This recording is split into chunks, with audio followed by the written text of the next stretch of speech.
O sea, lo que les decía era que recuerden que la semana que viene, el viernes la prueba, la segunda prueba, y que iría hasta, por supuesto, materia nueva hasta hoy, pero que la semana que viene vamos a seguir practicando el lunes y el martes lo que veamos hoy. O sea, básicamente, o sea, hoy sería como la última materia nueva que iría a la prueba. Entonces, bueno, hay una cosa, chicos, que no voy a empezar ya. Todavía creo que hay algunos llegando, pero ya están casi todos acá. Entonces, bueno, les quería comentar que en la clase pasada, cuando vimos este tipo de funciones, ¿verdad? Estábamos haciendo la continuidad en el punto, y cuando yo les mostré el álgebra de funciones continuas, o sea, esta propiedad que aparece aquí, las propiedades de las funciones continuas, faltó una quinta propiedad aquí que, bueno, no escribí y que podría escribir ahora, es que si, lo voy a hacer ahora mismo, y es la siguiente, o sea, si ustedes tienen, hay una 5, ¿verdad? ¿Qué pasó? ¿Por qué no me deja? ¿No? Tendría que ser en negro, supongo. A ver, si yo tengo una propiedad 5, es que la composición de funciones continuas también es continua. O sea, si yo tengo que G es continua otra vez en X igual a A, ¿verdad? Y tengo que F de X o F es continua en G de A. Voy a desaparecer acá un momentito. En G de A, ¿está bien? Entonces voy a tener que F va a ser continua, o sea, F compuesta con G va a ser continua en A, ¿está bien? O sea, voy a tener que escribir aquí, sería que F compuesta con G,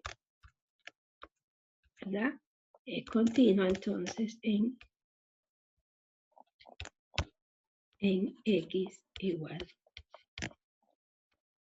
a, ¿está bien? O sea, si puedo después se las añado acá a la diapo, pero bueno, para que lo tuvieran en cuenta. O sea, ahí también, o sea, existe la propiedad no solamente de la suma, resta, multiplicación, cociente y multiplicación por una constante de funciones continuas. O sea, todas estas funciones que resultan de hacer estas operaciones algebraicas son continuas. Lo único que, bueno, cuando tienen el cociente tienen que poner un poco de atención, porque acuérdense que entonces el punto donde estoy analizando la continuidad no puede ser un punto que haga cero la función que está en el denominador de la función. Eso es importante, porque si no se indefine la expresión y ya no podemos hablar de continuidad.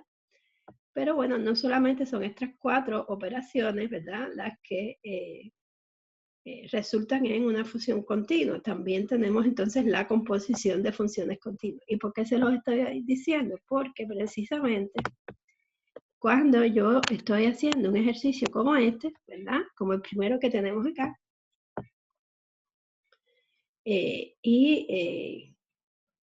bueno, supongamos que a mí me dicen que estudie la continuidad de la función y igual a seno de pi por x cuadrado menos 1 dividido por 4. Si ustedes se dan cuenta, yo lo que tengo aquí es la composición de la función seno de x, ¿verdad?, con la función pi por x cuadrado menos 1 dividido por 4. Entonces, ¿qué pasa? Esta función que está dentro del argumento de seno, o sea, la que está dentro, sería esta, la que está dentro en la composición, sería mi función g de x. Yo sé que ella es continua porque, por supuesto, es una función polinomial, ¿verdad?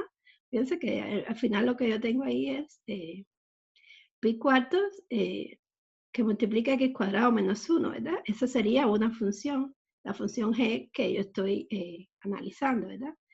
Y además tengo entonces una función f que sería seno de x, y que a través de la composición de estas dos funciones yo tengo entonces el seno de esta expresión que está acá, ¿ya? Entonces, bueno, quizás sería buena idea presentárselos en, ¿cómo se llama?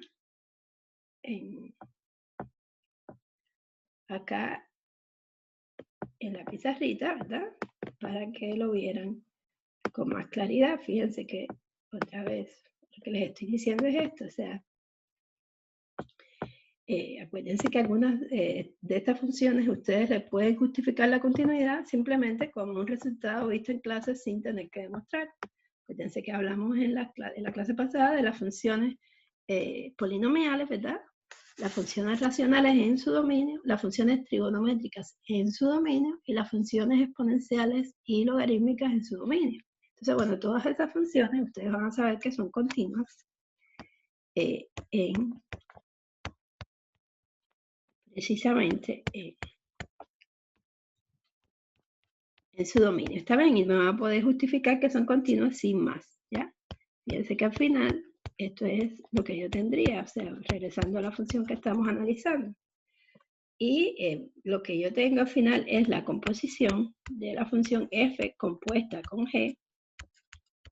Y esta es la que me da el seno de, bueno, de esta expresión que está aquí, pi por x cuadrado menos 1 dividido por 4, ¿verdad? O sea, esta función, no sé si me entienden, es la función que yo realmente tengo acá en la diapo, ¿verdad?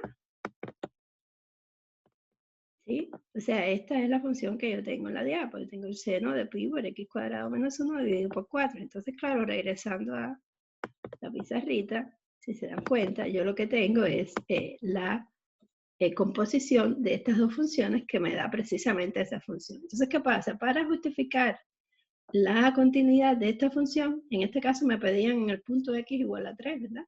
Pero bueno, si se dan cuenta, estas dos funciones son continuas en todos los números reales, ¿verdad? Porque esto es simplemente una constante. Pi sobre 4 es una constante que está multiplicando x cuadrado menos 1. Esto es una función polinomial que es continua en todo su dominio, que es todos los números reales. Y la función seno de x también es una función continua en todos los reales, o sea, en todo su dominio. Y bueno, ambas van a ser continuas en todo su dominio. Y en este caso en todos los reales. Entonces, claro, ¿qué va a pasar? Que como esta es la composición de dos funciones que son continuas en todos los reales, pues esta función que resulta, que está acá, se define por esta expresión, es también una función continua en todos los reales. ¿Está claro? Entonces ustedes van a decir que esta función es continua, o sea, esta de acá, ¿ya? Esta de acá es continua en R, por ser composición, ¿verdad?, de funciones continuas. Esta va a ser la manera de funciones continuas en R, ¿verdad?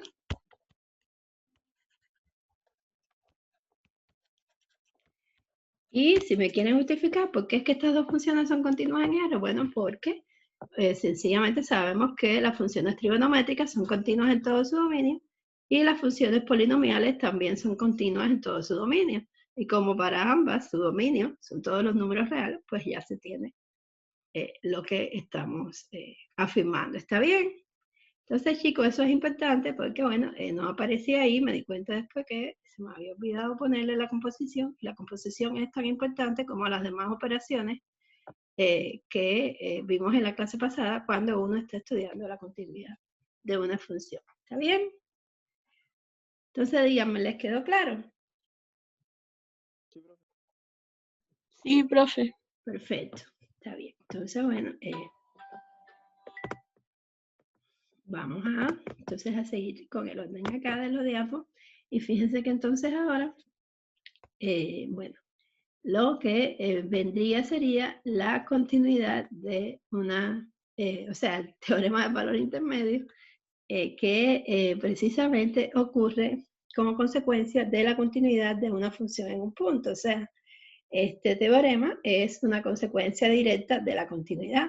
Y por tanto es importante que recuerden que solamente se va a cumplir para las funciones que sean continuas, ¿verdad?, en un intervalo cerrado a B. O sea, es importante eso porque muchas veces se les olvida y no lo justifican. O sea, no se les puede olvidar que cuando en la prueba estén haciendo, o sea, estén resolviendo un problema donde tengan que aplicar el teorema del valor intermedio que vamos a ver ahora mismo, siempre tienen que justificar que la función va a ser continua, ¿verdad?, en un intervalo cerrado AB. De lo contrario, no tiene ni siquiera sentido empezar a hablar del teorema del valor intermedio.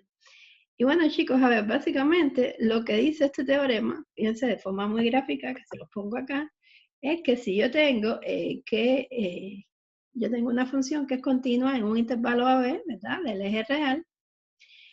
Si yo tengo que existe, o sea, y además tengo, por supuesto, bueno, puedo hallar la imagen de esa función, ¿verdad? O sea, ese punto por esa función, o sea, f de a, del extremo a del intervalo y el valor de la función en el extremo b del intervalo, o sea, f de b.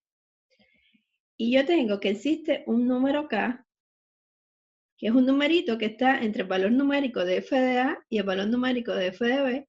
Entonces, el teorema del valor intermedio me dice que está garantizado que existe un valor intermedio entre a y b en el eje x, ¿verdad? De manera que yo sepa que la imagen de la función en ese punto C es exactamente igual a K. O sea, básicamente lo que me está diciendo es que si la función es continua y yo tomo un valor cualquiera aquí en el eje Y, que está entre f de a y f de b, necesariamente cuando yo me voy al gráfico de la función, voy a encontrar que la función va a estar definida en ese punto, ¿verdad? Y que va a existir entonces un valor C para el cual el valor de la función en C va a ser igual exactamente a ese número K que yo encontré entre f de a y f de b. Esto es claro porque como la función es continua, lo que me está diciendo es que no puede haber un vacío, o sea, no puede haber, ¿verdad?, ningún punto donde la función no esté definida entre a y b, porque recuérdense que uno de los puntos, el primer criterio de continuidad que tenemos que verificar a la hora de estudiar la continuidad de una función es precisamente que la función esté definida en ese punto, ¿verdad? Entonces, si esa función es continua entre a y b, quiere decir que es continua en todos los puntos que están entre a y b. Y por tanto, se tiene que cumplir que la función va a estar definida para todos los puntos que estén entre a y b. Y eso es básicamente lo que garantiza este teorema. ¿Está bien? ¿Se entendió gráficamente? ¿Sí? Dime. ¿Es necesario? ¿La K tiene que estar al medio o no? ¿O puede ser cualquier valor más grande o más chico? No, tiene que estar al medio. La K tiene que estar entre f de a y f de b, porque tú lo único que sabes es que la función es continua entre a y b. O sea, fuera no hemos hablado nada. O sea, no sabemos si fuera de ese intervalo la función es continua o no. Pero si yo estoy segura que la función es continua entre a y b, entonces si yo tomo un valor cualquiera que esté entre f de a y f de b, entonces está garantizado que existe un valor en el dominio de la función, ¿verdad? En el eje x, de manera que el valor de la función en ese punto cualquiera, que bueno, que uno no sabe cuál es, pero que sabe que existe, ¿verdad? Es igual a ese valor K que yo escogí entre f de a y f de b. ¿Está claro? ¿Ahora quedó un poco más claro? ¿O cómo? Dígame. Bueno, a ver, eso sería, por supuesto, sería la explicación que de alguna manera yo les estoy dando intuitiva de por qué el teorema se cumple. Pero bueno, ¿cómo es que se enuncia? Bueno, se enuncia de la siguiente manera. Si uno tiene una función continua, un intervalo cerrado a b, y si k es un número real que se encuentra entre f de a y f de b, de hecho, fíjense que muchas veces se escribe así. A ver, voy a poner unas notas por acá. No sé si ustedes lo han visto, pero a veces uno escribe que K, ¿verdad?, está entre f de a y f de b, pero bueno, también está el caso que sea al revés, que f de b sea el más pequeño, ¿verdad? Eso va a depender del gráfico de la función, ¿verdad? Hay gráficos donde f de a va a quedar, va a ser más pequeño que f de b, y va a haber casos en que f de a sea mayor que f de b. Si tengo, por ejemplo, una función que fuese así, ¿se dan cuenta? O sea, bueno, no quiero escribirles para no... Pero bueno, podría ser una función que en vez de ser así creciente como esta, fuera decreciente, y en este caso f de a me quedaría mayor que f de b, ¿está bien? Pero bueno, no es importante cuál de los dos es más grande, lo importante es que acá tiene que ser un valor que se encuentra entre los dos valores f de a y f de b. ¿Está bien? Entonces vemos, si f es una función continua en este intervalo cerrado a o b, y si k es un número real que se encuentra entre f de a y f de b, en donde, bueno, no son iguales los valores, o sea, es importante que no sean el mismo para que pueda haber un valor entre los dos, ¿no? O sea, tienen que ser valores distintos. Entonces, lo que me afirma el teorema del valor intermedio es que existe al menos un número C, ¿verdad? En el eje X, en el intervalo abierto AB, ¿verdad? Tal que el valor de la función en ese punto C es precisamente igual acá, ese número que yo tomé entre f de a y f de b. ¿Está bien? Eso es lo que dice el teorema del valor intermedio. Y bueno, se preguntarán, ¿por qué es que tomo el intervalo abierto? Bueno, porque yo no puedo tomar los extremos del intervalo, ¿verdad? O sea, como yo no puedo tomar los extremos del intervalo, excluyo a los extremos del intervalo de ese intervalo y por supuesto se vuelve un intervalo abierto. ¿Y por qué no podría tomar los extremos del intervalo? Porque acuérdense que una función no puede tener dos valores, una función no puede estar definida si es que en un mismo valor de la x tengo dos valores de la y. O sea, yo no podría decir que en a tengo f de a y k también. O sea, los dos valores no pueden ser imágenes del punto a, si no, no estamos ante una función. ¿Está bien? Eso, bueno, básicamente queda claro que tiene que ser el intervalo abierto. ¿Está bien? Bueno, chicos, díganme, ¿cómo les va? ¿Todo bien? ¿Se entiende? Por mi parte, sí. En parte sí. ¿Y qué es lo que no, y cuál es la parte que no se entiende? Yo creo que quizás lo que pasa es que hay que aplicarlo para que vean cómo funciona y ahí lo comprenden mejor, pero bueno, antes de pasar a aplicarlo, ¿qué parte no entiendes? Dime? ¿Qué exactamente es lo que te parece raro?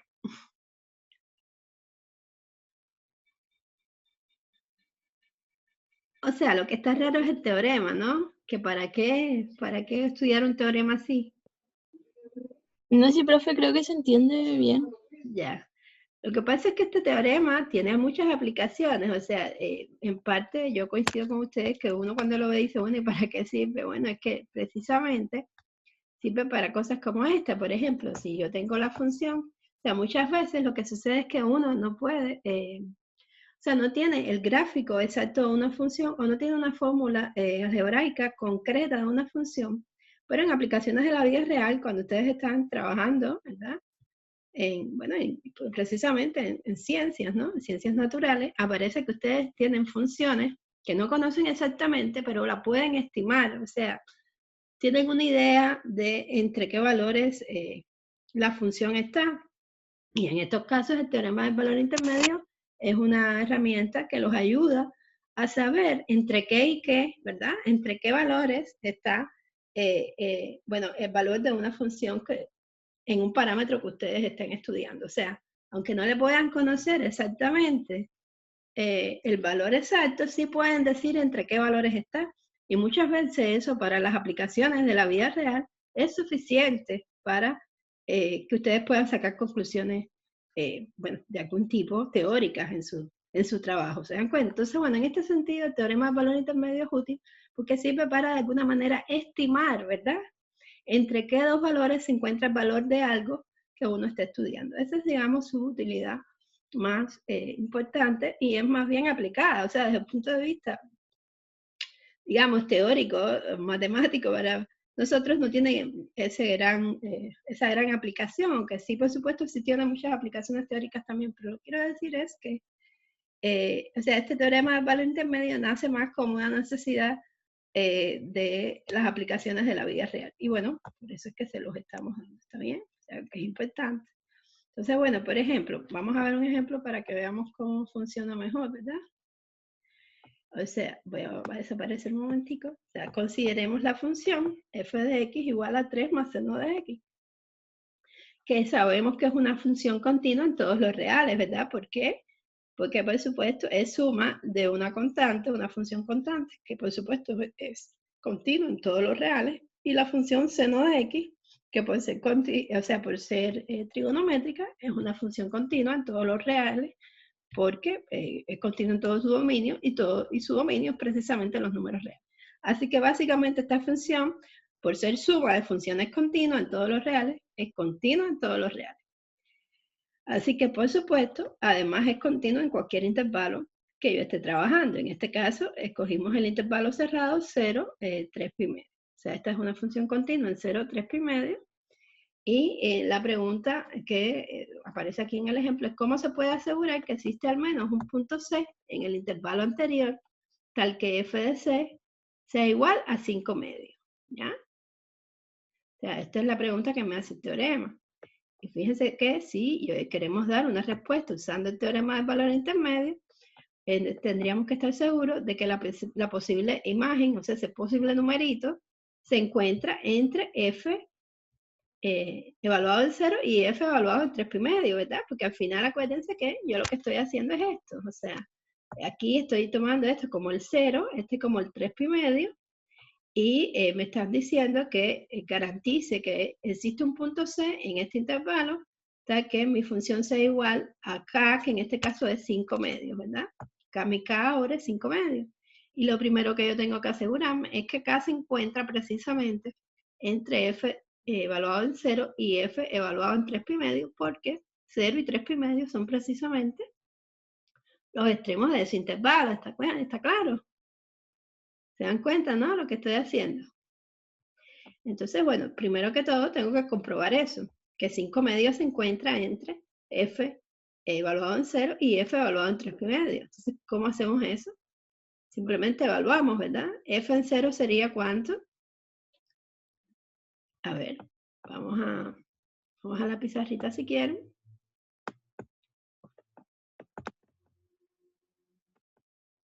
La borramos, fíjense que ahora aquí yo tengo que f de x es igual a 3 más seno de x. Ya sabemos que es una función continua en R, ¿verdad? Y estamos trabajando en el intervalo. Y por supuesto también en el intervalo. Ay, se me fue, espérense un momentito. Ya, en el intervalo 0. Cerrado, por supuesto, 3 pi medio. ¿Ya? Entonces me están diciendo que me están preguntando si existe C tal que F evaluado en C sea igual a 5 medios. ¿Está bien? Esa es la pregunta. Y fíjense que entonces yo tengo que preocuparme de averiguar si este numerito está entre f evaluado en 0 y f evaluado en 3 pi medio, ¿verdad? Entonces, bueno, tenemos que averiguar entonces, o sea, primero averiguamos si, o sea, averiguar si 5 medios, ¿verdad? Está entre f en 0 y f de 3 pi medio, ¿verdad? Claro, aquí no sé si es en este sentido, o acuérdense que puede ser en el otro sentido también, da lo mismo, o sea, mientras se cumpla que el valor está entre esos dos, da lo mismo si, bueno, la desigualdad es mayor que o menor que, ¿está claro? ¿Está bien? Entonces, bueno, lo primero que tenemos que hallar es f evaluado en 0 y f evaluado en 3 pi medio. Pero f evaluado en 0 no es más que 3 más el seno de 0, ¿verdad? ¿Y cuánto es el seno de 0, chicos? 0. Exactamente, y 0 más 3 me daría 3, ¿verdad? Entonces, bueno, un poquito voy a cambiar de color para que no se pierdan lo que estamos haciendo. O sea, fíjense que entonces voy a mover esto aquí un momento, que f en 0 me da 3, ¿verdad? ¿Sí? ¿Y cuánto me daría f en 3 pi medio? Veamos. Sería el seno de 3 pi medio, ¿verdad? tendríamos que evaluar, o sea, sería 3 más el seno de 3 pi medio. ¿Y cuánto es el seno de 3 pi medio? ¿Qué se puede hacer cuando uno no se acuerda? Tiene que ir a la tablita, ¿verdad? De hecho, no sé si tengo aquí las funciones trigonométricas, probablemente sí. No me acuerdo si están, pero veamos.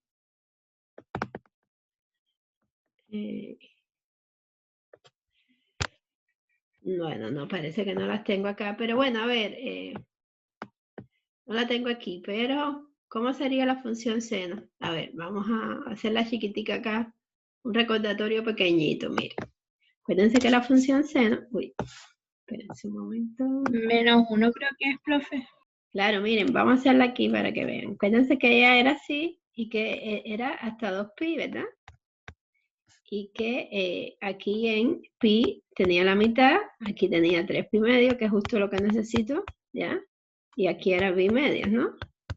Y bueno, si se acuerdan, ella empezaba en 0 y la vuelta completa la hace hasta 2pi, así que miren. Efectivamente, como tú dices, es -1, porque acuérdense, en pi medio es 1, en pi es 0, en 3 pi medio menos 1 y en 2pi vuelve a ser 0, así que evidentemente el seno en 3 pi medios es -1, ¿verdad? Y 3 menos 1, ¿cuánto me da? Fíjense que me queda 3 menos 1. 3 menos 1 me da 2, ¿verdad? Perfecto. Ahora les pregunto a ustedes, chicos, 5 medios se encuentra entre 2 y 3. Sí. Sí, porque es 2,5, ¿verdad? Así que se cumple, ¿ya? Así que voy a borrar un momentico y claramente voy a decir que 5 medios, ¿verdad? Se encuentra entre, el que me dio 2 es f de 3 pi medio, ¿verdad? Sí, se encuentra entre, ¿ya? ¿Por qué? Bueno, porque básicamente me dio 2, ¿ya? Esto fue lo que me quedó, ¿está bien? O sea, 2 fue el valor que me dio la función evaluada en 3 pi medio. Y 3 fue el valor que me dio la función evaluada en 0. Entonces, como yo tengo que mi numerito acá se encuentra entre f, o sea, entre las f, entre los valores de la función en los extremos del intervalo, entonces, por el teorema, y de hecho le vamos a llamar así cuando estemos trabajando para no tener que escribir tanto, para justificar en la prueba, me pueden escribir TBI, que significa teorema del valor intermedio. O sea, por el TBI podemos afirmar entonces que existe un C, y fíjense que esto es una cosa importante, que existe al menos, y ahora les voy a explicar por qué, porque puede ser que haya más de uno, al menos un C, ¿verdad? Que pertenece al intervalo entre 0 y 3 pi medios, tal que f evaluado en ese C me va a dar como valor 5 medios. ¿Está claro? Entonces, ¿entienden cómo es que se aplica el teorema del valor intermedio, chicos? O sea, claro, esto es una aplicación directa. Ahora vamos a ver que existen otras aplicaciones donde tienen que ser un poco más creativos para aplicar el teorema, pero digamos, este es el ejemplo directo donde no tuvimos que hacer nada especial, digamos, ¿está bien? Entonces, bueno, pero una cosa que les quería comentar y que es muy importante es que, bueno, aquí tenemos esta función, ¿verdad? Y bueno, básicamente yo tengo que existe un C, pero yo puedo tener una función que sea así. No sé si me entienden. De hecho, no sé si garabatear aquí mismo o no, mejor vamos a la pizarrita porque después se les queda ahí. Y bueno, pero lo que les digo, por ejemplo, yo puedo tener una función que tuviese muchas vueltecitas, ¿no? Así, y que cuando yo estudiara qué valores entre A y B serían tales que la imagen de la función en esos puntos fuera igual acá, pues a veces puede haber más de uno. Entonces, claro, importante que existe al menos un número C, queda claro en el teorema, porque el teorema lo que afirma es que existe al menos uno, pero pueden existir más, ¿ya? O sea, pueden ser varios, y de hecho es lo que les quiero ilustrar ahora un momentico aquí en la pizarrita, ¿verdad? Porque si ustedes tienen, por alguna casualidad, una función que fuese así, a ver, vamos a hacerla acá, ¿ya? Vamos a suponer que aquí tenemos a A y aquí tenemos a B, y vamos a suponer que aquí, bueno, vamos a de hecho hacerlo diferente para que vean que puede caer f de A arriba y f debe ser la que esté por aquí, ¿ya?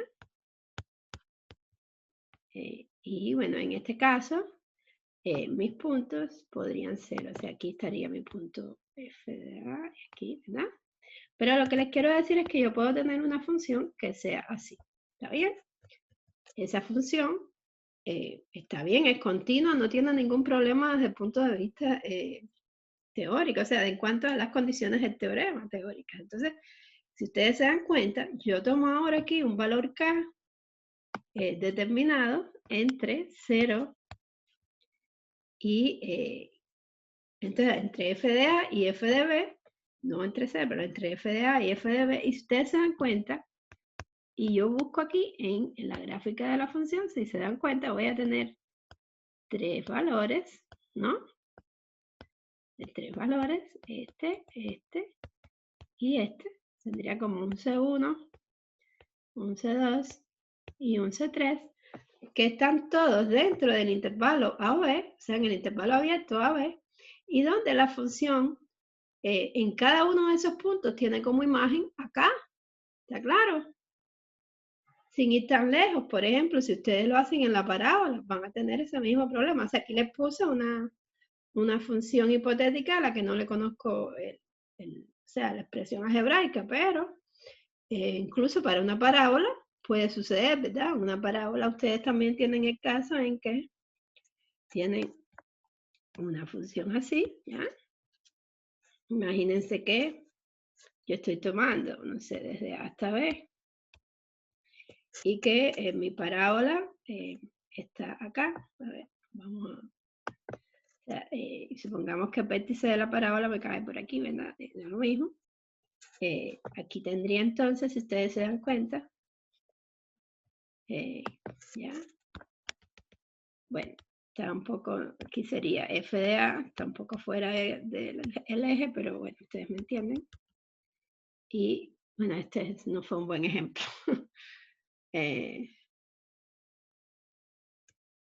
Bueno, no se preocupen. En este caso no funciona lo que les quería ilustrar, porque bueno, tendría que haberla hecho al revés, ¿está bien? Bueno, pero lo hago al revés un momentico, a ver. O sea, la parábola, en este caso no me sirve en esta forma que la dibujé porque no me da 2 valores entre A y B, yo quería que tuviera 2 valores, ¿está bien? Entonces, bueno, vamos a borrar, no sé si no se borra, no sé qué pasa, ya, ahora sí. Miren, si yo la hago así, vamos a hacerla así, ¿está bien? Ahora sí, me va a pasar eso que yo les estaba diciendo, ¿verdad? Que si yo tengo aquí ahora, que este es f de bueno, pues tampoco me... Bueno, puse el peor ejemplo de todos. Da lo mismo, chicos. Bueno, yo pensé, no voy a perder tiempo en eso porque tendría que acomodarlo bien para que me funcionara. ¿Ya? Pero, o sea, olvídense de este ejemplo. No me sale el ejemplo ahora. Pero importante es que quede claro que puede pasar precisamente que el valor de la función en varios puntos de ese intervalo me dé exactamente k. ¿Está claro? Y entonces, lo que me dice el teorema es que existe al menos uno de un valor c en ese intervalo, tal que va a ser k, pero, o sea, que el valor de la función en esos puntos va a ser k, pero no tiene por qué ser uno solo, pueden ser varios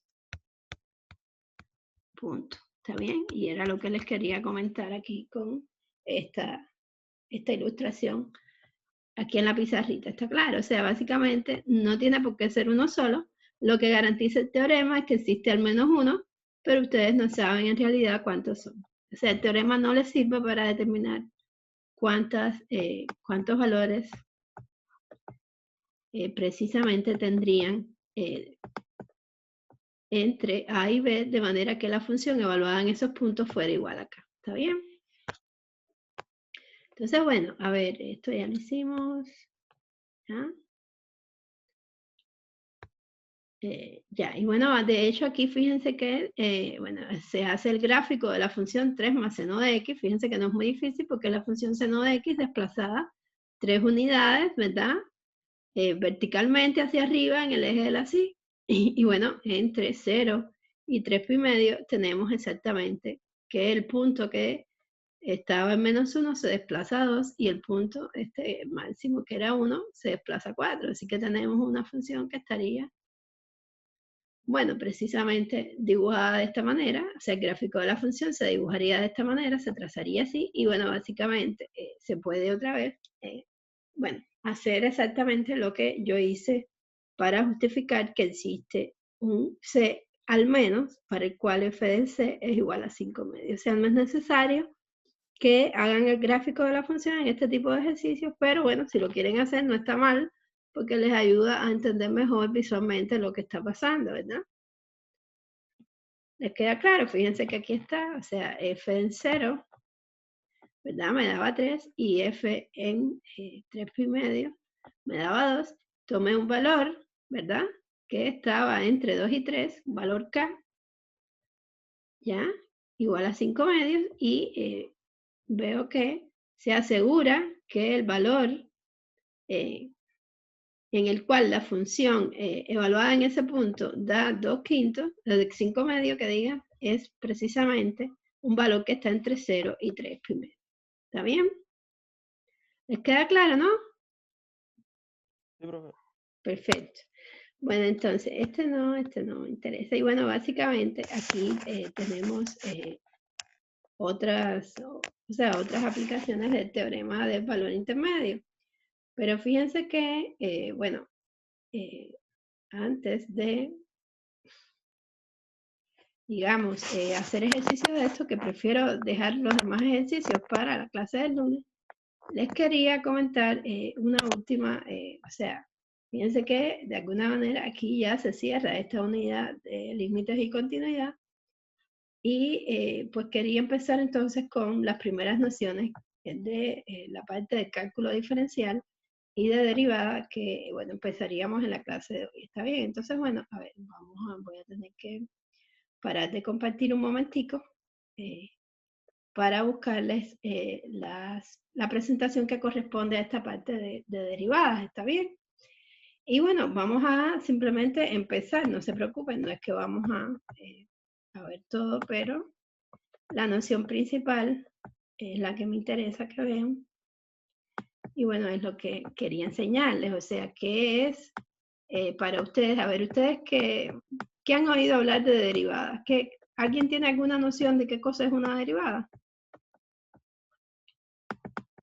Pregunta, ¿alguien tiene alguna noción de qué cosa es una derivada? Chicos?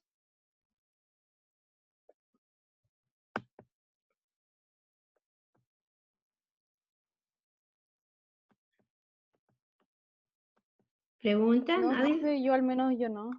Ya. No sabría. Nunca han oído. Bueno, a ver, la noción de derivada tiene que ver precisamente con la noción de razón de cambio o velocidad.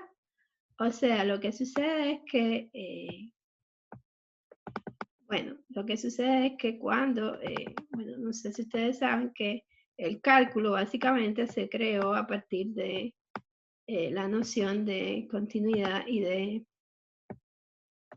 o sea, de continuidad y de derivación, ¿verdad? Y básicamente fue Newton estudiando las propiedades de, parece que no tengo aquí espérense un momentico, la presentación. Pero bueno, fue Newton estudiando precisamente la velocidad de los cuerpos que se desplazaban, ¿verdad? Pues que en el siglo XVII se dedicó a estudiar precisamente todas todas estas nociones. Entonces, bueno, básicamente lo importante aquí es, lo más importante de todo, es que la velocidad es para nosotros la derivada del desplazamiento con respecto al tiempo. O sea, no sé si ustedes ya vieron los cursos de física, ¿verdad? O sea, de alguna manera, ustedes vieron que estoy tratando de encontrar el fichero, chicos, pero bueno, mientras tanto, yo creo que lo mejor que hago, mientras tanto, no se abre esto aquí, irles poniendo en una pizarrita lo que estamos hablando. O sea, a ver. Ya. Fíjense que voy a borrar acá un momentico.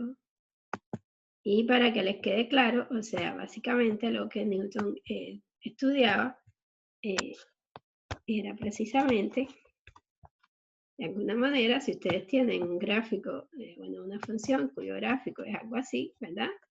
Él quería saber cómo era que podía cambiar la velocidad de un cuerpo en movimiento, y básicamente lo que hacía era tomar este eje como el tiempo, ¿verdad? O sea, vamos a ponerle otro color. O sea, tomaba el eje como el tiempo, este eje es real X, que normalmente para nosotros es la X, lo tomaba como el tiempo, y aquí estaba precisamente mirando el desplazamiento en este eje, ¿se dan cuenta? Y para él, la derivada representaba la razón de cambio que había en la magnitud de esta distancia con respecto a tiempo en un intervalo de tiempo dado. Entonces, para que me entiendan, o sea, básicamente él lo que hacía era estudiar la variación que había entre, por ejemplo, el tiempo 1, ¿ya? Y el tiempo 2, en un intervalo de tiempo, él venía acá, y bueno, esto no debería ser en ese color, o sea, sería algo así, ¿ya? Y veía que había un desplazamiento, no sé si me entienden, o sea, en el tiempo 1 el objeto estaba en una posición, ¿verdad? S1, y en el tiempo 2 el objeto estaba o el cuerpo estaba en un punto S2, ¿está bien?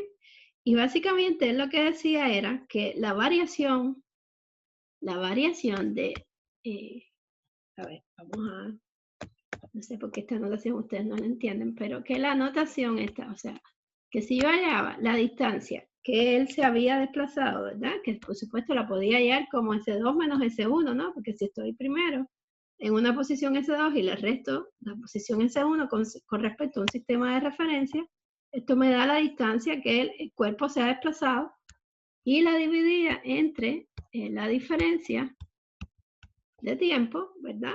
Esto me daba, bueno, le llamaba un delta, ¿verdad? Él llamaba esto como un delta de la distancia entre el tiempo, ¿ya? O sea, es variación de la distancia, esto es lo que significa ese delta, variación de la distancia dividida por la variación del tiempo. Y a estos chicos él le llamaba la velocidad. Entonces, esto sí lo han visto de los cursos me imagino, ¿no? Eso sí les suena de los cursos de física. Díganme, ¿sí o no? Sí, profe. Perfecto. Bueno, pues fíjense lo que dijo Newton. Si yo ahora pienso en que esta distancia yo la hago cada vez más pequeñita, o sea, en el tiempo, o sea, si yo me pongo a mirar esa diferencia en el tiempo y la hago tender a cero, la hago hacerse cada vez más pequeñita de manera que tienda, se aproxime a cero, entonces eso me va a dar la velocidad instantánea que está teniendo el cuerpo en este momento, porque en realidad haciendo la diferencia de la posición entre la diferencia en el tiempo, yo lo que hago es hallar una velocidad promedio, no sé si me entienden, de alguna manera esa no es la velocidad que estoy teniendo en ese momento, sino simplemente una velocidad promedio. Pero si yo quería saber la velocidad exacta que estoy teniendo en un momento dado, yo podía hacer tender esa distancia a cero, ¿verdad? Y para que ustedes me entiendan, él tomaba entonces el límite cuando esa diferencia se iba a 0 de delta S entre delta T, y decía que esa era la velocidad, ¿verdad? La velocidad que estaba teniendo en ese punto. Claro, hay un delta T con respecto a un punto determinado que tengo acá, ¿no? O sea, era la velocidad instantánea que estaba teniendo ese cuerpo en el punto T1. ¿Está bien? Esa fue su idea principal. Y precisamente a partir de ahí, él define qué cosa es precisamente la derivada. Y ahora, bueno, déjenme un momentico que ya encontré el fichero. Voy a ponerlo acá. Y ahora me está diciendo que está usándose. ¿Ya? Entonces, bueno, déjenme un momentico, denme unos segunditos. Pero básicamente ustedes ya se están dando cuenta que lo que hizo Newton fue sencillamente definir la velocidad a partir de la noción de límite, ¿verdad? Aunque no lo decían esas palabras en aquella época, pero era básicamente, eso fue básicamente lo que hizo. Y a partir de ahí nació la derivada de una magnitud que se está midiendo, ¿verdad? En el tiempo, y precisamente nació como este concepto de límite. ¿Está bien? Entonces, bueno, ahora cuando logre ponerle la diapo lo van a ver, pero básicamente eso es lo más importante que tienen que saber ustedes en esta parte. O sea, lo que es importante acá es reconocer que una derivada no es más que el límite de un cociente, ¿verdad? De un cociente de dos magnitudes, o sea, de dos incrementos entre dos magnitudes que uno está estudiando. O sea, de esta manera, para que ustedes me entiendan, lo que yo tengo es que la derivada de una función en un punto no es más que precisamente el estudio del límite, ¿verdad? De esa variación de una constante, o sea, de una magnitud con respecto a la otra. Entonces, para que me entiendan, simplemente la derivada no es más que eso que espérense un momentico, porque ahora qué pasó? ¿No se copió? Ya sí. Discúlpeme, chicos, que no sé por qué no estaba segura que la tenía, pero no la tenía. Entonces, bueno, no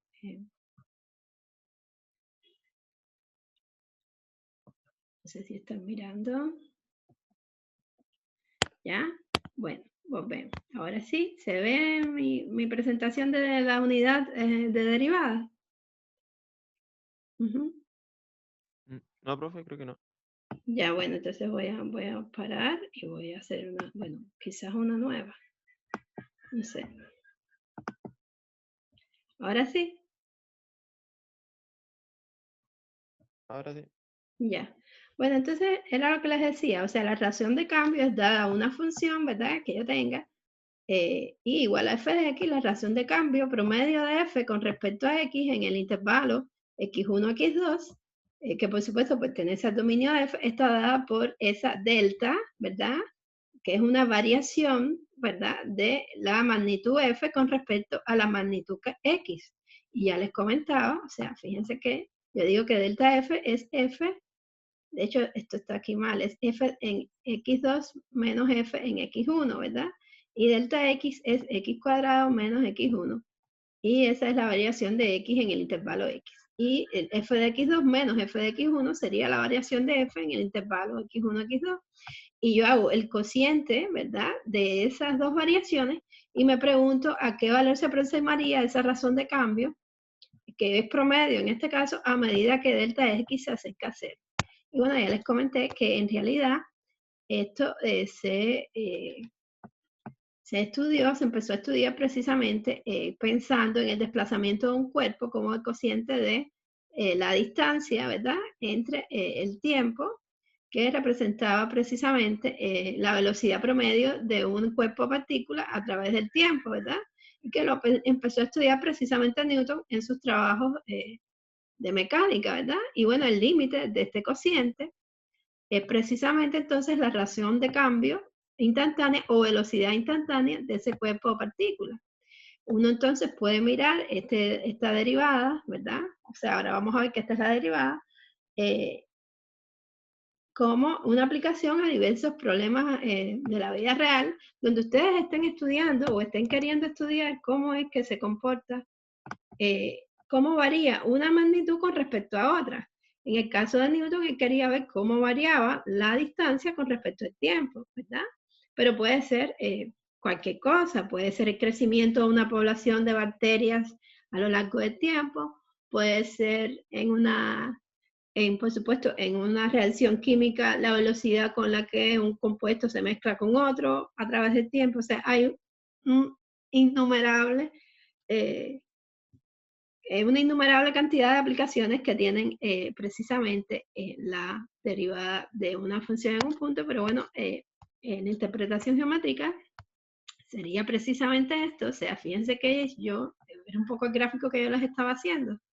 Si yo tengo que la razón de cambio, que sería la diferencia de f entre la diferencia de x, ¿alguien me está diciendo algo? Son muy difíciles, no, no son difíciles, no se preocupen. Si ustedes se dan cuenta, esto corresponde a la pendiente de la recta secante a la curva, o sea, y igual a f de x. O sea, si yo tengo un punto que es x1, a ver, para que lo vean mejor, un punto que es x1, f de x1, y un punto que es x2, f de x2, yo puedo entonces decir precisamente que el cociente de delta f dividido entre delta x, que simplemente es la diferencia entre los valores de f dividido por la diferencia entre los valores de x, es precisamente la pendiente de la recta secante a la curva de la función en esos dos puntos x1, f de x1, y x2, f de x2. Bueno, eso es una consideración geométrica que ustedes no tienen por qué saber ni recordar, pero lo importante es lo siguiente, lo que sí es importante que recuerden es que ahora, si yo hago tender esa distancia, o sea, esa diferencia,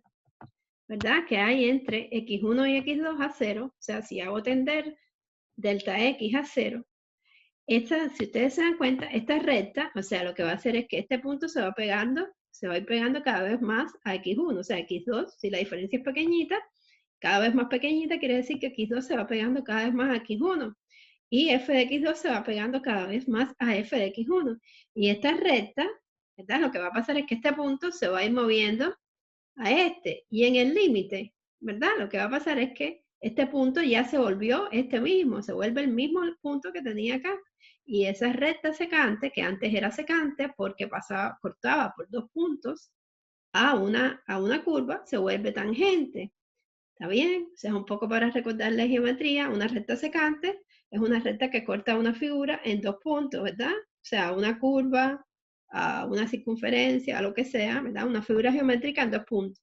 Y una recta tangente es una que toca a esa curva en un solo punto. Entonces, claro, esta recta secante se va volviendo una recta tangente en el límite, ¿verdad? Porque a medida que, ya les digo, esta diferencia se haga más pequeña, lo que yo voy a hacer es que como si este punto se moviera a este, y fíjense que de ahí obtenemos la interpretación geométrica de este cociente, ¿verdad? O sea, el límite de este cociente, o sea, de este cociente que está acá, el límite del cociente delta f dividido por delta x, cuando delta x se va a 0, geométricamente se vuelve una recta tangente, y geométricamente lo que yo voy a obtener es la pendiente de esa recta tangente mediante el cálculo de ese límite. Entonces eso es importante porque habla de la interpretación geométrica de la derivada, ¿verdad?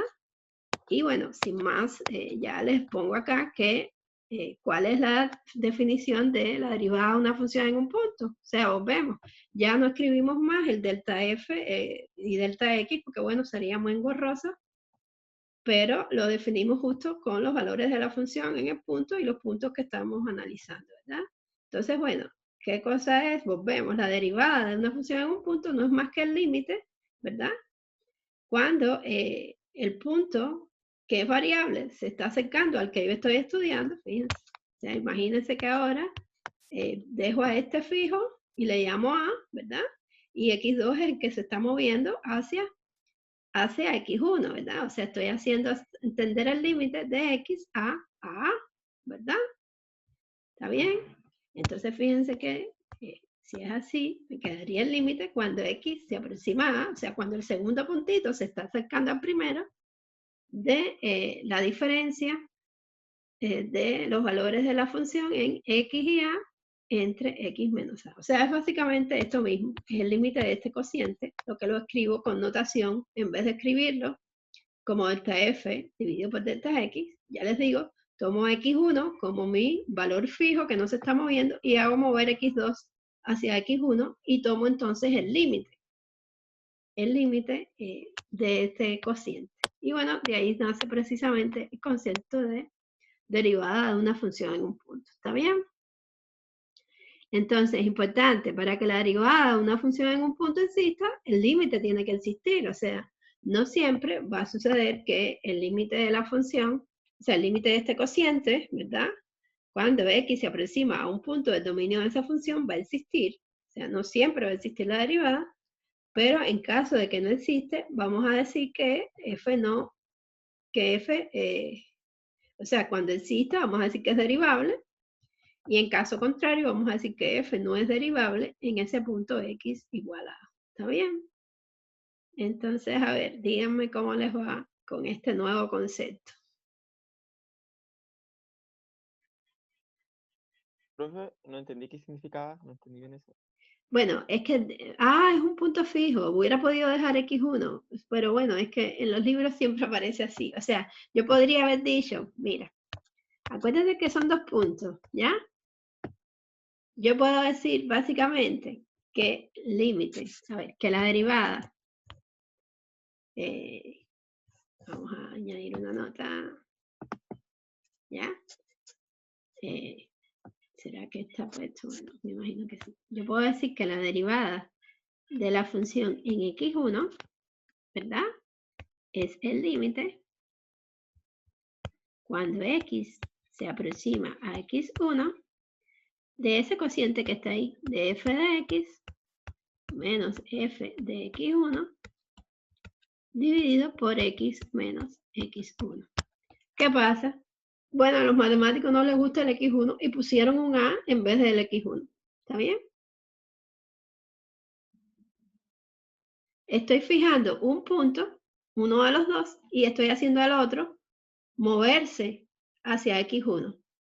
Al que hago moverse le llamo x en general para no, porque como es un valor variable, no es un valor fijo, ¿entiendes? El que dejo fijo es x1.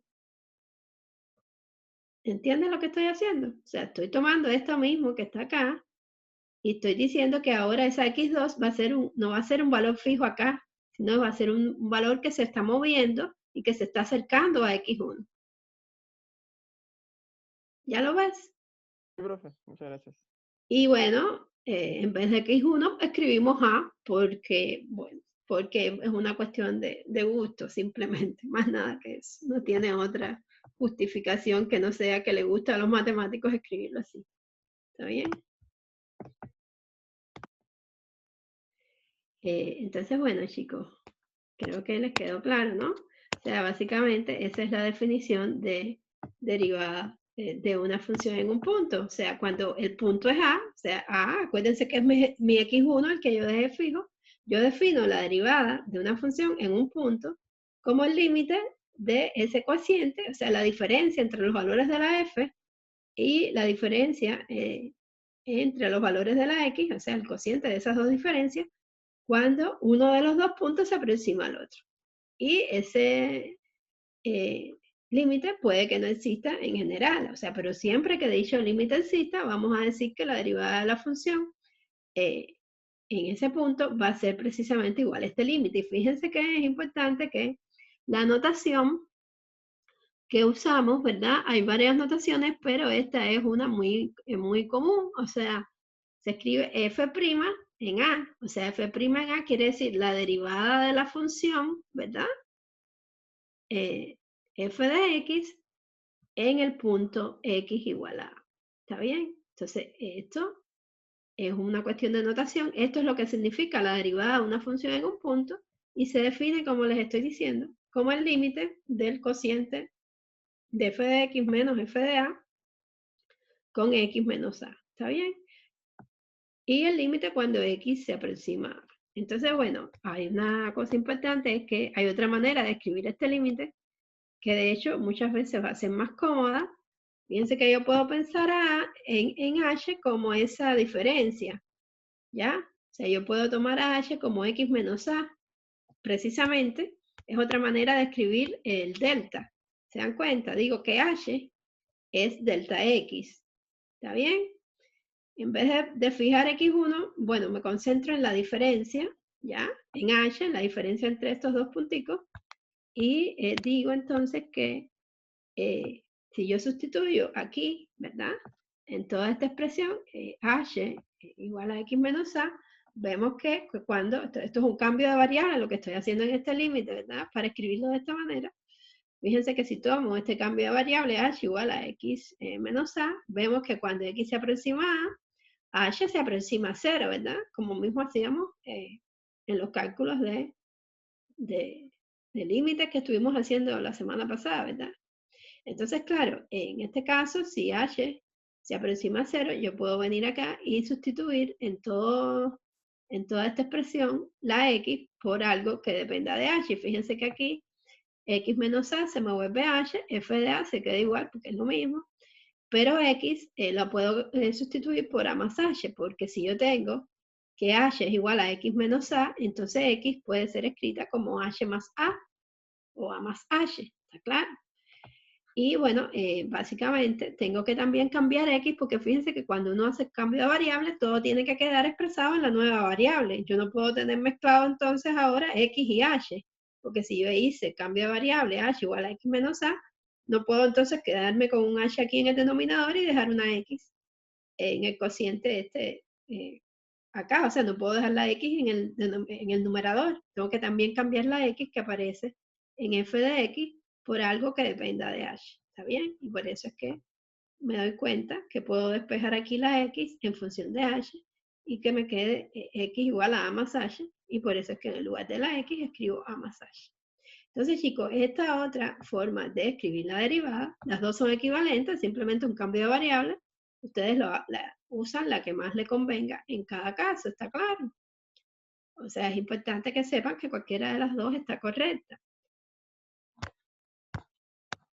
Fíjense que podemos entonces hacer un ejemplo, ¿verdad? O sea la función esta, bueno, no se preocupen por la notación, esto es una función que está definida para los números reales positivos y el 0, ¿ya? O sea, básicamente para los reales mayores o iguales que 0.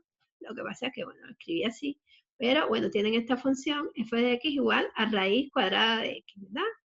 Entonces, me dicen, hay en la derivada de la función de f, de la función f respecto a x en x igual a 2.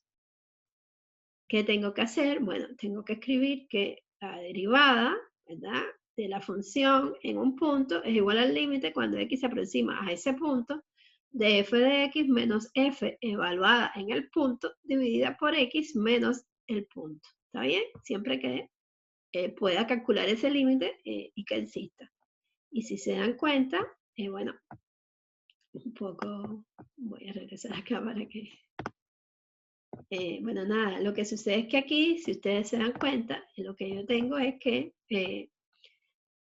simplemente usar lo que el punto, o sea, sustituir en la definición general, ¿verdad? Por el punto en el que me están pidiendo que calcule esa derivada. Me están pidiendo la derivada de la función en x igual a 2.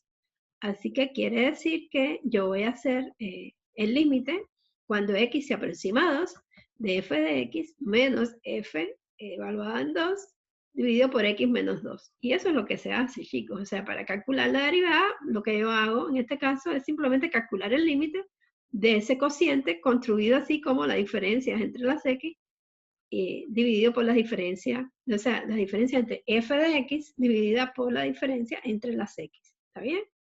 Y en el caso que nos ocupa en particular, ustedes van a saber que, bueno, cuál es el punto en el que están pidiendo que calculen la derivada. Así que, de acuerdo a eso, ustedes tienen este punto acá y este punto acá. ¿Está bien? Entonces, claro, después no he terminado. Tengo que sustituir precisamente a que es igual f de x y a que es igual f de 2, ¿verdad? F de x va a ser igual a la expresión de la función raíz de x. Y f evaluado en 2, bueno, pues lo evalúo. F en 2 me da raíz de 2 y lo escribo ahí. Y una vez que ya pasé esta parte, ustedes ya están en el terreno de los límites. O sea, otra vez estamos ya simplemente calculando un límite, como ustedes ya saben hacer, ¿está bien?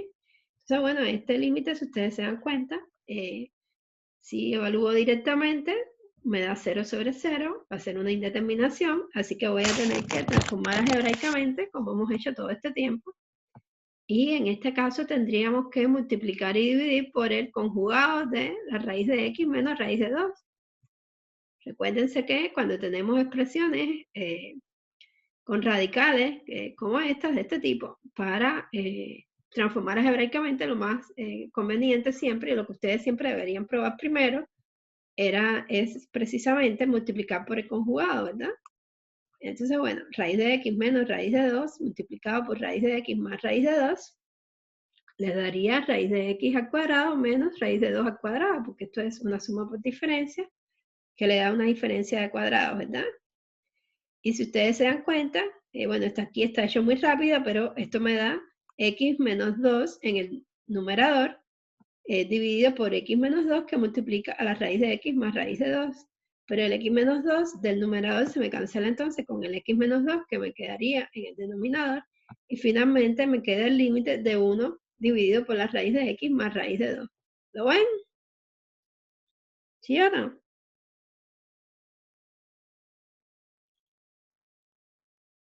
Chicos, ¿cómo les va?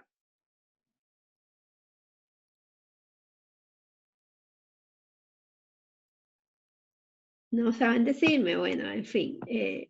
Claro, entonces aquí lo que haríamos sería, cuando llegamos a esta expresión, ya evaluar directamente en x igual a 2, ¿verdad?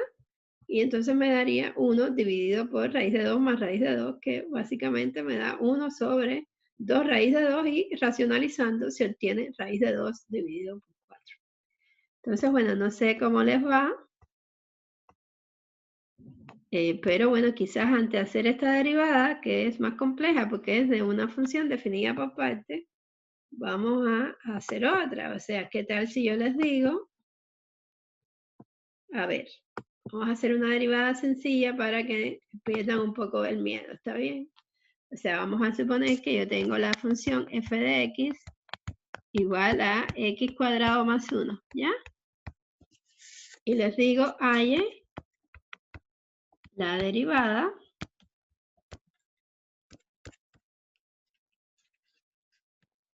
de f de x en x igual a 1. ¿Qué tendría que hacer aquí? ¿Cuál es la fórmula? ¿Quién me dice?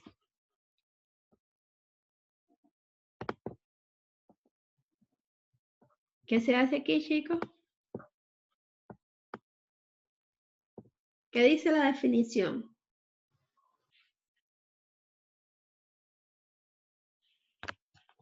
La definición dice que f' en 1 es el límite, ¿sí? Cuando x se aproxima a 1 de f de x menos f de 1 dividido por x menos 1. ¿Sí o no? Sí, profe. Ya, bueno, ahora tengo que hacer ese límite. ¿Cuánto me da f de 1? Aquí lo hago chiquitico. F de 1 me da 1 más 1, ¿verdad? Me da 2. ¿Ya? Si yo tengo que venir aquí y sustituir, es decir que esto es el límite. Cuando x tiende a 1, de f de x me da x cuadrado más 1 menos 2 dividido por x menos 1. ¿Está bien? Y fíjense que x cuadrado más 1 menos 2 me quedaría x cuadrado menos 1, ¿ya? Así que voy a borrar para seguir calculando este límite. O sea, me va a quedar el límite de x cuadrado menos 1 dividido por x menos 1 cuando x tiende a 1. ¿Está bien? Así que borro. Un momentico. Y seguimos acá. Ya me queda el límite, como ya les decía, cuando x se aproxima a 1 de x cuadrado menos 1 dividido por x menos 1. Y ahora, básicamente, si evalúo directamente, sabemos que nos da una indeterminación. Así que eso no es lo que vamos a hacer, porque ya sabemos que cuando tenemos una indeterminación, tenemos que seguir trabajando. Así que me voy a ahorrar ese paso. Y voy a decir que esto es el límite, cuando x tiende a 1, de una factorización, ¿verdad? Necesito una factorización aquí en el numerador. ¿Y qué sería? X cuadrado menos 1 daría x más 1 por x menos 1, ¿verdad? Y si se dan cuenta, este se cancela con este y me va a quedar entonces que esto va a ser el límite cuando x se aproxima a 1 de x más 1, que me da 2. ¿Está bien? Quiere decir esto, chicos, que la derivada de mi función en 1 es igual a 2. Y esa es mi respuesta. ¿Está bien? ¿Queda claro o no queda claro? Ya, Sí, fíjense que profe. al final lo que estoy haciendo es calculando un límite, más nada que eso. ¿Ya? O sea, la noción de derivada es recordar que estoy haciendo el límite de ese cociente que les expliqué al principio, que estudió Newton con sus problemas de velocidad en mecánica, y etcétera, etcétera, pero que después se pudo extender a cualquier, digamos, a la noción de velocidad de razón o velocidad o razón de cambio de una magnitud cualquiera con respecto a otra. O sea, se generalizó no solamente para la noción de distancia y tiempo, sino para un sinfín de magnitudes que uno pueda querer estar estudiando, siempre que uno quiera estudiar la variación de una magnitud con respecto a otra, ¿verdad? Pues lo que está estudiando es una derivada. Y ya, o sea, de eso desde el punto de vista teórico, y desde el punto de vista ya concreto, lo que les queda siempre es esta, precisamente, esta definición de derivada que les di acá. O sea, la derivada de una función en punto no es más que esto que ustedes tienen ahí, ¿verdad? Y el punto, bueno, varía y la función varía, o sea, pero siempre esta es la noción de derivada de una función con respecto a su otra magnitud, que sería x, su variable independiente, que para nosotros siempre es x, pero que para ustedes va a poder ser cualquier cosa en el futuro, cuando estén trabajando, ¿verdad? En su, bueno, en su profesión, ¿verdad? Y básicamente en la derivada lo que les dice es precisamente, les dice cuánto cambia una magnitud con respecto a otra en un instante de tiempo dado. Y eso es todo. Bueno, un instante de tiempo dado no, no tiene por qué ser el tiempo, ¿verdad? Para un valor fijo de la X que ustedes escojan, que no tiene por qué ser el tiempo, ¿está bien? ¿Y cómo se calcula? Bueno, se calcula así. Es el límite de ese cociente que está aquí, cuando X se aproxima a ese punto fijo que ustedes tienen ahí. Y eso es lo que va a significar la derivada. ¿Está bien? Chicos, no se preocupen. En las próximas clases quizás practicando les resulte más familiar. O sea, es la primera vez que lo están mirando. Es un concepto bastante abstracto. Bueno, Newton era un genio, evidentemente. No a todo el mundo se le hubiese ocurrido esto, pero bueno, a él se le ocurrió y ya nos lo enseñó y nosotros lo podemos estudiar a partir de su trabajo, ¿verdad? Así que bueno, no sé cómo les va, pero espero que no les resulte tan raro. ¿Está bien? ¿Qué me dicen? ¿Todo bien? Sí, profe, se entendió. Ya, Sí, profe. ya. Entonces, bueno, claro, fíjense que esto va a ser muy importante porque lo importante es que al final nosotros, acuérdense que el objetivo final del curso es poder hacer esas ecuaciones que ustedes van a estudiar el semestre que viene, que son las ecuaciones cinéticas, ¿verdad? De las reacciones químicas. Y para, precisamente, trabajar con esas ecuaciones, que son no son más que ecuaciones donde van a intervenir derivadas, ¿verdad? Las ecuaciones cinéticas y las ecuaciones integradas que ustedes van a ver y que vamos a ver al final del curso, para introducirles y para ayudar al curso que van a ver el semestre que viene en química, pues básicamente se basa en este concepto de derivadas. O sea, esto es fundamental. Todo lo que hicimos hasta ahora fue preparar el terreno para poder introducir la derivada. Porque claro, ustedes primero tenían que poder calcular límites para poder calcular una derivada. Y todo lo que hicimos antes fue aprender a calcular límites para que ustedes pudieran aprender a calcular derivadas. ¿Está bien? Entonces, un poco para que vean la continuidad de lo que estamos haciendo y cuál es el objetivo final de saber qué cosa es una derivada. Y de aprender todo esto que estamos aprendiendo. ¿Está bien? Entonces, bueno, no sé si tienen una otra duda, yo cerraría la clase ya. No sé si... O sea, lo que les decía, importante, la materia nueva va hasta aquí nada más, ¿verdad? Y ya, bueno, las otras 2 clases lo que voy a hacer es precisamente hacer ejercicio de todo esto que estuvimos mirando hoy. ¿Está bien? O sea, ejercicio sobre continuidad, sobre teorema de valor medio y sobre la noción formal de derivada, que es justo esta que les acabo de presentar. ¿Está bien? Entonces, bueno, si además tienen una sesión extra con Pamela antes del viernes, pues sería genial porque así practicarían también con ella. O sea, tendrían como una clase extra con ella. ¿Está bien?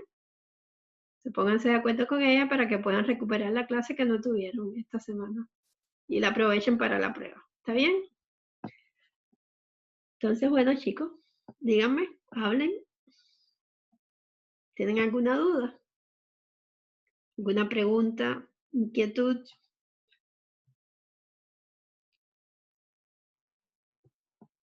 ¿Todo bien? Yo creo que todo bien, profe. Sí, profe.